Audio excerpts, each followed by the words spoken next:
What's your Everest?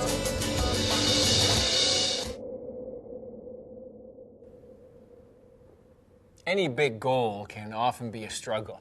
I don't think I've ever been involved in any big project or expedition that throughout the planning and preparation stages and the climb itself, I didn't consider quitting. And seriously, not just entertaining the idea, but seriously thinking about how I could quit.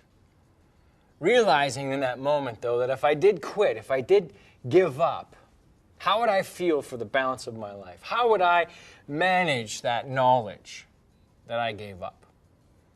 So I generally will try a little bit harder each time, because if I'm going to give up, I want to know that my effort was total, that giving up in that moment, in fact, was the right thing to do. And there are circumstances, there are moments when quitting is the right thing to do.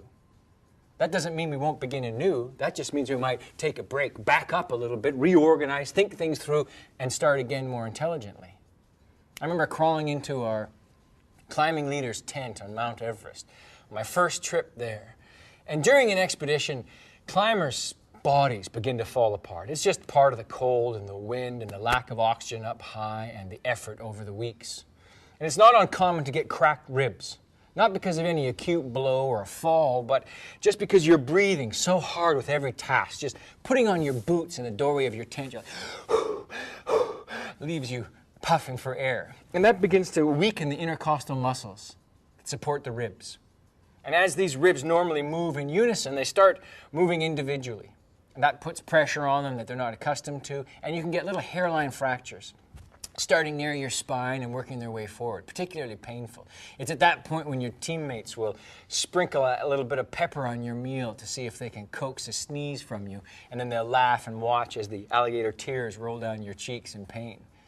I climbed in the climbing leader tent and said to him, hey, I can't carry the load. I was to carry some food and fuel to a high camp, and I couldn't do it. All these cracked ribs were killing me. I crawled in, and then I said, I can't do it.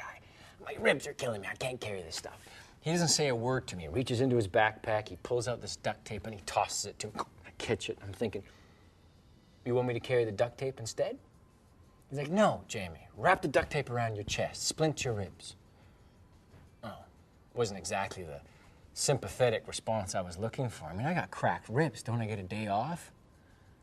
I crawled into my tent, took my clothes off, got the duct tape out, and duct taped around my chest. Couple of tapes around, and I realized, oh, he probably didn't mean next to skin. He taped it right to my skin. I crawled outside of the tent. I'm looking for a buddy. I go over to Tim, one of the climbing buddies. I said, Tim, come here. I take my shirt off. He sees all this. He's like, what are you doing putting the tape? Oh, man. I said, shh, quiet. Just grab the tape. So he grabs the tape at one side. I'm like, hold it tight. And he gets a hold of it. I stand there. Okay, here we go.